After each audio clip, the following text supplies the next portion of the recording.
चौकावर पोहोचले। मराठा समाजाच्या मागण्या आहेत। आता ताई उपोषणाला बसलेली आहे, त्याची तब्येत पण खालावलेली आहे। अद्याप हे सरकारचे लोक इथं आलेले नाही, काय सांगा?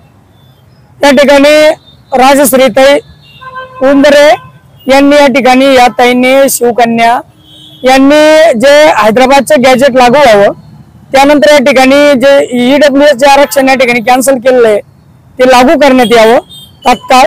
आणि तसेच या ठिकाणी आपल्या त्या लोकांना पण कधी कळणार आहे की ही ताई आपला जीवाचा बलिदान देण्यासाठी तयार आहे। छत्रपती शिवाजी महाराजांनी या बहिणीचं रक्षण केलं, तो छत्रपती शिवाजी महाराज माझा या छत्रपती संभाजीनगर या क्रांती चौकामध्ये अश्वरूढ पुतळ्यावरती तलवार त्या ठिकाणी हातामध्ये शमशेर घेऊन या ठिकाणी उभा आहे। आणि त्यांच्या या स्मारकासमोर आणि या ज्या छत्रपती शिवाजी महाराजांचं नाव घेऊन जे राज्य करत आहे त्यांच्या या महाराष्ट्रामध्ये जर या ठिकाणी एक स्त्री जर ह्या अवस्थेमध्ये पडलेली असेल, या अवस्थेमध्ये तिला उपोषण करण्याची वेळ येत असेल, तर हे राज्य कशासाठी आणि राज्य कुणासाठी?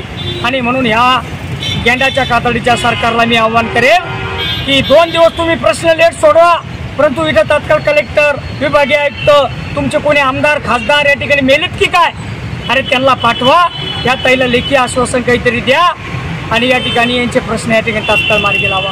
कारण जर यांचे प्रश्न या ठिकाणी तुम्ही जर तात्काळ मार्गी लावले नाही तर ताईला मी चर्चा केली, माझ्या पत्नीने ठिकाणी अर्चनाने चर्चा केली, त्यांच्यासोबत ताई आहे, नाही काय नाव काय ऋतुजा ताई आहे, यांनी चर्चा केली, अनेकांनी आग्रह केला ताई पाणी तरी घे, ही बिचारी पाणी सुद्धा घ्यायला तयार नाही। जर या ताईला जर काही झालं तर आम्ही या ठिकाणी आमचा इतिहास आहे, आम्ही मंत्रालयामध्ये जाऊन पाठीमागं आशा मुश्रीफाची गाडी फोडलेला मी माणूस आहे, स्वतःची गाडी पेटवलेला मी माणूस आहे। माझ्यावर किती 30-40 अनेक केसेस आहेत, 353 अधिकारी झोडल्याच्या काय असेल त्या, खोटे असू खरे असू, यांनी केलेले असू, आम्ही रस्ते रोको केले सर्व। परत या ताईसाठी जरी एखादी केस घ्यायची वेळ आली तर आम्ही घेऊ आणि रस्त्यावर देखील उतरू। आणि ज्या हरामखोर आमदार खासदारांना मंत्र्यांना आम्ही निवडून दिलं 2024 मध्ये, जर हरामखोरांनो तुम्हाला जर आमच्या गावागावामध्ये या ठिकाणी यायचं असेल आणि जर मतदान घ्यायचं असेल, परत निवडून यायचं असेल तर या ताईचं उपोषण सोडवा। या ठिकाणी हिंगोलीकर पण या ठिकाणी आलेले, हिंगोलीचेच नाव आहे का नाही? बरोबर आहे का नाही? काय करणार आहे आपण? कायदा सुद्धा हातात घेऊ वेळ पडली तर, कारण आम्ही शिवरायांच्या विचाराचे पण लोक आहोत आणि महात्मा गांधींच्या पण विचाराचे आहोत। इथं उपोषण महात्मा गांधींच्या विचारानं चालू आहे, परंतु आम्ही या ठिकाणी छत्रपती शिवाजी महाराजांच्या इथून मंडप सोडल्याच्या नंतर आम्ही छत्रपती शिवाजी महाराजांच्या विचारानं आम्ही प्रेरित होऊ शकतो। हा उद्रेक यांना जर घडू द्यायचा नसेल आणि आम्ही या ठिकाणी काय बस जाळणार नाही, आम्ही काय रस्ते अडवणार नाही, परंतु आम्ही हे आमदार खासदार जे मंत्री आहे आता आम्ही ह्यांना ठोकल्याशिवाय राहणार। छत्रपती शिवाजी महाराज की जय, जय भवानी, जय शिवाजी, धर्मवीर छत्रपति संभाजी महाराज की जय। महाराजा वारी पाटिल तुम आगे बढ़ो, हम तुम्हारे साथ हैं। राजश्री ताई तुम आगे बढ़ो, हम तुम्हारे साथ हैं। म्हणून भ्रष्टाचारी सरकारचं करायचं काम म्हणून या ठिकाणी सांगतो त्यांनी तात्काळ दखल घ्यावी। वरून राजा बरसतोय आणि त्यामुळे या ठिकाणी हे जे शेड आहे वारं जर आलं तर उडू शकतं, काही होऊ शकतं। ह्या ताईच्या जर सकाळी झाली आणि पाणी न पिल्याच्या नंतर किडन्या डॅमेज होतात। आम्ही सुद्धा 12 दिवस उपोषण केलेले, आमच्या सुद्धा किडन्यार मी कालच या ठिकाणी तुम्हाला सांगितलं 24 तारखेला उपोषणाला बसलो, 3 तारखेला शेतकऱ्यांचं कामगारांचं उपोषण या ठिकाणी 3 तारखेला कलेक्टरचं सगळ्या पत्र घेऊन या ठिकाणी सोडले, त्याला अल्टिमेटम दिलं, तात्पुरतं स्थगित केलेलं आहे। तर यायला जाग येत नाही आणि म्हणून मी ताईला पण विनंती करेल, ताई थोडं पाणी घ्या आणि आपलं उपोषण चालू। मी म्हणणार नाही कारण मी एक उपोषण करताय, त्याच्यामुळे मला या लोक विनंती करते आम्हाला पती पत्नीला तुम्ही उपोषण सोडा, परंतु त्यावेळेस माणूस कोणाचं ऐकत नसतं। परंतु मला तरी वाटतं ही ताई काय ऐकणार नाही आणि त्यामुळे एक मोठ्या भावाच्या नात्याने मी ताईला तरी सुद्धा सांगेल ताई का आपण आपलं थोडं उपोषण चालूच ठेवा, परंतु पाणी वगैरे घ्या। आणि आम्ही या ठिकाणी आता इथून आम्ही कलेक्टर ऑफिसला जातो, लगेच तिथं आम्ही निवेदन देतो आणि यंत्रणा हलवण्याचा या ठिकाणी प्रयत्न करतो। आणि तरी देखील ताई जर यंत्रणा हल्ली नाही तर तुम्हाला विनंती असेल, जर या गेंडाच्या कातडीच्या सरकारला, शासनाला आणि प्रशासनाला जर उपोषणाला जाग येत नसेल तर आपण भगतसिंग, राजगुरू, सुखदेव, छत्रपती शिवाजी महाराज, छत्रपती संभाजी महाराज त्या महापुरुषांचे मावळे होऊन झाशीची राणी अहिल्याबाई होळकर असेल, सावित्रीबाई फुले असेल, त्या ठिकाणी जे राजमाता राष्ट्रमाता जिजाऊ मासाहेब असेल, या स्त्रियांसारख्या तुम्ही या ठिकाणी सज्ज व्हा. आम्ही ह्या महापुरुषांसारखे तुम्ही त्यांच्या लेखी व्हा.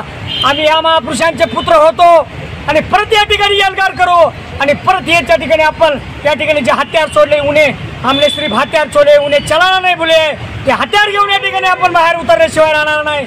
आणि त्यावेळेस या ठिकाणी या सरकारला आणि या हरामखोर भ्रष्टाचारी अधिकारी, राज्यकर्ते आणि भ्रष्टाचारी अधिकारी यांना सळो पळो केल्याशिवाय राहणार नाही. परंतु आपण खऱ्या अर्थानं जगणं गरजेचं आहे आणि म्हणून आता यंत्रणा हलवून बघतो आणि पत्रकार बांधवांनी देखील या ठिकाणी दखल घ्यावी. कारण भावांना तुमच्यावर या ठिकाणी मीडिया हा चौथा आधारस्तंभ या ठिकाणी मानला जातो. हा चौथा आधारस्तंभांना जेवढी जागृती होईल तेवढी आपण या ठिकाणी करावी. तुम्हाला एक प्रश्न आहे सर, मुख्यमंत्री मराठा आहे आणि उपमुख्यमंत्री पण अजितदादा पवार मराठा, यांच्याकडून काय अपेक्षा आहे मराठा समाजाला? नुसता जातीनं मराठा असून चालत नाही, तर कर्मानं मराठा असावं लागतं आणि कर्मानं यांनी मराठा व्हावं. त्यांनी छत्रपती शिवाजी महाराजांची शपथ घेतलेली आहे की आम्ही मराठ्यांना या ठिकाणी आरक्षण देऊ, असं एकनाथ शिंदे साहेब आम्ही ज्यावेळेस जरांगे पाटला बरोबर मुंबईला गेलो त्यावेळेस शब्द दिलेला आहे. आता मराठा आरक्षण ज्या ताईंनी मागणी केलेली आहे, मराठवाड्याला जास्त गरज आहे आणि मराठवाड्याला गरज असल्यामुळे गॅजेट आहे हैदराबादचं गॅजेट यांना लागू करायचं आहे. कोणाच्याही जातीवर अन्याय करायचा नाही. मराठ्यांचा लढा हा विशेष म्हणजे कोणाच्याही जातीच्या विरोधात नाही, हे पहिले समजून घ्या. ओबीसी प्रवर्ग हा प्रवर्ग आहे आणि प्रवर्गातून ती मागणी आहे. ती एक जात त्याच्यात नाही, असंख्य जाती आहे आणि त्यामुळे त्याचं हैदराबादचं गॅजेट आहे. मराठा आणि कुणबी शेतकरी एक आहे आणि ते लागू करण्याची ताईची रास्त मागणी आहे. ही मागणी अनेक दिवसापासून आहे आणि ती पण परत ताईंनी या ठिकाणी उचललेली आहे. म्हणून ताईंच्या म्हणण्यानुसार त्यांनी या ठिकाणी मराठा मुख्यमंत्री आहे, उपमुख्यमंत्री आहे आणि हे जर म्हणत असेल आम्ही सर्वांना घेऊन चालतो, देवेंद्र फडणवीस आहे, हे जर म्हणतात आम्ही हिंदू धर्माचे कैवारी आहोत, तर मराठा देखील हा हिंदुत्वामधला एक घटक आहे. ज्यावेळेस हिंदूवर टीका होते तेव्हा मराठाच्या ठिकाणी असतो. रामगिरी महाराजांवर टीका झाली तेव्हा मी दंगलीमध्ये होतो, अजून माझ्या पायाला खपली आहे. 1 महिना झाला त्या दंगलीमध्ये मला दगड लागला. ज्यावेळेस धर्मावर विषय येतो तेव्हा हा मराठा सर्वात पुढे असतो. हे ताजं उदाहरण त्याचं आहे. आत्ताशी 1 महिना झाला त्या घटनेला. म्हणजे मला थोडक्यामध्ये हे सांगायचं आहे की मराठा समाज हा कोणाच्या विरोधात नाही, रास्त मागणी आहे. मुख्यमंत्र्यांकडून एकच अपेक्षा आहे, यांनी तात्काळ हे आरक्षण या ठिकाणी द्यावं. कारण तुम्ही तुमच्या बापाची, सर्वांच्या बापाची, महाराष्ट्राच्या बापाची, त्या हिंदुस्थानाच्या बापाची छत्रपती शिवाजी महाराजांची शपथ खाल्लेली आहे. म्हणून आमचं अजित पवार, फडणवीस आणि एकनाथ शिंदे साहेब यांना विनंती आहे की तात्काळ या ठिकाणी गॅजेट लागू करून आरक्षण देण्यात यावं. बरं, तुम्ही आज या आंदोलनस्थळावर आले, काय तुम्ही आता या आंदोलनाला पाठिंबा दिलेला आहे, ताईला पाठिंबा दिलेला आहे? आम्ही ताईच्या भूमिकेच्या पाठीमागं आहोत. आम्ही नेहमीच्या ठिकाणी कोणीही उपोषणाला बसू, तो जातीचा मुद्दा असो, धर्माचा असो, शेतकऱ्यांचा असो, नेहमी आमचा परिवाराने आम्ही आमचे कार्यकर्ते घेऊन त्या उपोषणस्थळी या ठिकाणी त्यांना पाठबळ वाढण्याचं काम करत असतो. कारण आम्ही उपोषण केलेलं आहे, तकलीफ काय होते, आम्ही आंदोलन केलेलं आहे, तकलीफ काय होते आणि समाज जनता जागृत न झाले दुःख काय होतं आणि त्याच्यामुळे ते माणसाचं मनोबल खचतं. आणि आम्ही त्या ताईचं मनोबल वाढवण्यासाठी आणि जे वेळेस या ठिकाणी ह्या धर्ममंडपामधून, याला आम्ही धर्ममंडप म्हणत असतो नेहमी, कारण हा धर्माचा प्रचार, धर्म म्हणजे हायचे न्याय, नीती आणि धर्म आणि सत्य, याला धर्म म्हटलं गेलेलं आहे. तो टिकवण्यासाठी ताई जर लढताय तर आपलंही कर्तव्य आहे ह्या धर्ममंडपमध्ये येऊन यांना पाठिंबा देणं. आता मी ॲडमिट होतो, काल मी सुट्टी करून आलेलो आहे, मला परत ॲडमिट व्हायचं आहे, माझी तब्येत बरोबर नाही, परंतु तरी देखील आम्ही या ठिकाणी आलेलो आहे आणि आम्ही ताईला 100% आमचं या ठिकाणी हिंदवी जनक्रांती संघटना महाराष्ट्र राज्याच्या वतीनं समर्थन आहे. आमचं टुनकी रसकुली ग्रुप ग्रामपंचायतचं मी उपसरपंच आहे, त्या वतीनं समर्थन आहे आणि आमच्या सर्व मावळ्यांच्या वतीनं आम्ही समर्थन देऊन आमचे जे शहरामध्ये कार्यकर्ते आहे आम्ही आता त्यांना टप्प्याटप्प्यानं सर्वांना सांगणार आहे. तिकडे 2-2, 4-4 जण रात्री दिवसा या ठिकाणी ताई लेडीज आहे, आता आमच्या 2 महिला पण येऊन गेल्या संघटनेच्या, त्यांना पण सांगणार आहे इथं थांबा आणि असं आम्ही या ठिकाणी पाठिंबा देणार आहे. आणि जर इथून काही नियोजन झालं, आमचे नंबर दिलेले सर्वांना, आम्हाला कॉन्टॅक्ट करा. जवळ रस्ता रोको असेल, काही असेल निवेदन द्यायचं तसं आम्ही आता कलेक्टर ऑफिसला, आता सुट्टी काय समाजाला काय आवाहन करणार या हा? आंदोलनात? समाजाला काय आवाहन करणार आहे? समाजाला एकच आव्हान आहे, गेंडाच्या कातडीचे होऊ नका. ज्या वेळेस माथाडी कामगार संघटनेचे नेते अण्णासाहेब पाटील त्यांनी गोळी घालून घेतली तेव्हा तुम्ही जागे झालात. ज्या वेळेस कोपर्डीच्या ताईवर अन्याय झाला त्यावेळेस तुम्ही जागे झालात. त्याच्या आधी वडजे पाटलांनी जागृत केली तेव्हा तुम्ही जागृत झालात. त्यानंतर अण्णासाहेब जावळे पाटील मराठ्यांचे क्रांती सूर्य ते गेले त्यावेळेस तुम्ही जागृत झालात. कोपर्डीच्या ताईवर अन्याय झाला त्यावेळेस तुम्ही जागृत झालात.